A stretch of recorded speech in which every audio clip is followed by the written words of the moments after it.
Tiba-tiba dari gurun pasir Jazirah Arab yang sama sekali tak populer dibanding Imperium Persia dan Romawi, dia menjadi raksasa besar peradaban. Dari padang pasir yang tandus itu lahir manusia-manusia besar yang memimpin dan merubah dunia.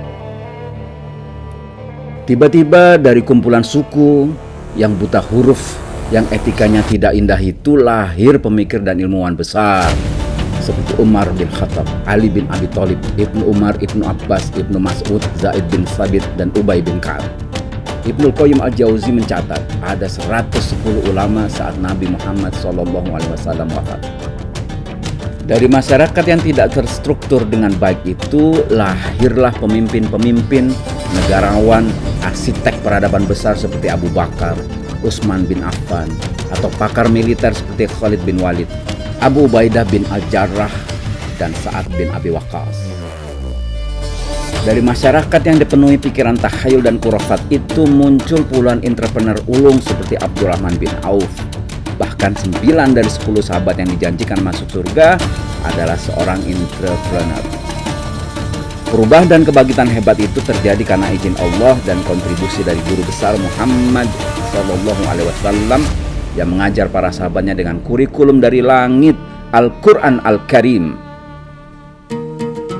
Sejarah menceritakan kepada kita bahwa institusi pendidikan Islam berbasis Al-Quran banyak menghasilkan manusia-manusia yang kedewasaannya melebihi umurnya, yang pikirannya jauh meninggalkan zamannya.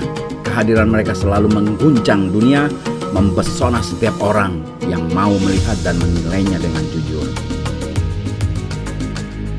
Tapi kini kaum muslimin berada pada titik nadir. Dalam perjalanan perang dan kekerasan 20 tahun terakhir, sekitar 20 juta umat Islam terbunuh. Dan lihatlah, dunia diam membisu. Pengungsi terbesar di dunia adalah orang beragama Islam. Ada sekitar 60 juta pengungsi di dunia ini adalah dari kalangan umat Islam. Ironis sekali. Padahal arti kata dari Islam adalah selamat, aman, sentosa. Tingkat buta huruf di dunia sekitar 43% dari kalangan umat Islam. Padahal ayat Al-Quran yang pertama turun adalah Iqra. 60% manusia miskin di dunia adalah dari kalangan umat Islam. Kemiskinan ekstrim ada di Afrika dan Asia, di mana negara-negara Islam sebagian besar saat ini ada di sana.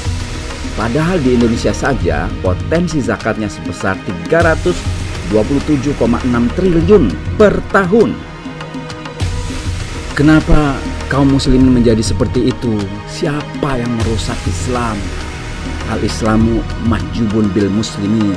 Kita sendirilah yang merusaknya. Maka kewajiban kita untuk mengembalikan harkat, martabat, dan kehormatan Islam. Semua muslim harus bahu-membahu, berkontribusi, memikirkan, bekerja keras untuk melahirkan kembali tokoh-tokoh besar itu. Para pemimpin yang amanah, para entrepreneur yang dermawan, penjaga kalamullah yang mendakwakan Al-Quran, para praktisi teknologi yang berpihak kepada kebaikan dan dakwah. Siapa mereka? Mereka mestilah para penghafal Quran yang memiliki skill teknologi. Untuk itulah gerakan Sekolah Impian ini ada. Kami berjuang untuk menghasilkan santri yang mulia di akhirat dengan Al-Quran dan mulia di dunia dengan teknologi, bisnis, dan dakwah. Allah berfirman, A'udzubillahi minasyaitonirrajim, Bismillahirrahmanirrahim. Laqad anzalna ilaikum kitaban fihi dzikrukum afala ta'qilun. Wa qala Rasulullah sallallahu alaihi wasallam, innallaha yarfa'u bihadzal kitabi aqwaman wa yad'u bihi akharin. Kunci keberhasilan kita yang pertama adalah melahirkan banyak penghafal Al-Quran yang nyata, yaitu mereka yang akhlak dan adabnya istimewa. Sebab Allah berjanji, apabila kita memuliakan Al-Quran, maka Allah akan memuliakan kaum muslimin. Kunci keberhasilan kita yang kedua adalah menjadikan penghafal Quran itu sekaligus memiliki skill bidang IT. Sebab dunia hanya bisa dikuasai oleh orang pintar dan pebisnis. Lihatlah, 80% orang terkaya di dunia adalah seorang teknopreneur, orang-orang yang berbisnis di bidang IT.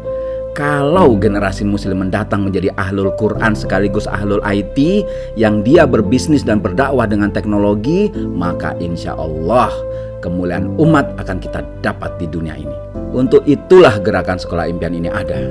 Sekolah Impian berjuang menghasilkan santri yang mulia di akhirat dengan Al-Quran dan mulia di dunia dengan teknologi, bisnis, dan dakwah.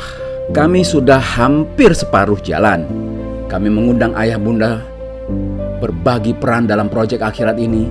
Misi ini adalah misi yang besar. Misi ini adalah misi kita bersama. Sekolah ini milik umat, dari umat, untuk umat. Pahala dan manfaat jariahnya milik mereka yang berkontribusi. Saat ini, dari gerakan ini, setiap tahun lahir 50 penghafal Quran sekaligus menjadi seorang programmer dan atau desainer, yang mereka siap menjadi praktisi teknologi yang berjiwa entrepreneur, yang siap berproses menjadi seorang teknopreneur Islami yang berakhlak, beradab, dan hafal Quran. Anak-anak hebat ini butuh masjid yang lebih luas agar semua santri dapat sholat di tempat yang semestinya dengan nyaman. Anak-anak hebat ini butuh ruang kelas agar mereka belajar dan menghafal Quran di tempat yang semestinya dengan nyaman. Anak-anak hebat ini butuh kursi, butuh meja agar sikap belajarnya bisa benar, ergonomis, dan nyaman. Ayah bunda, saudara-saudari pecinta Islam, pecinta kalamullah, wahai semua perindu Nabi, wahai perindu zaman keemasan Islam, wahai para penolong agama Allah, yuk mari bergabung dalam gerakan Sekolah Impian, membuat sekolah gratis berkualitas.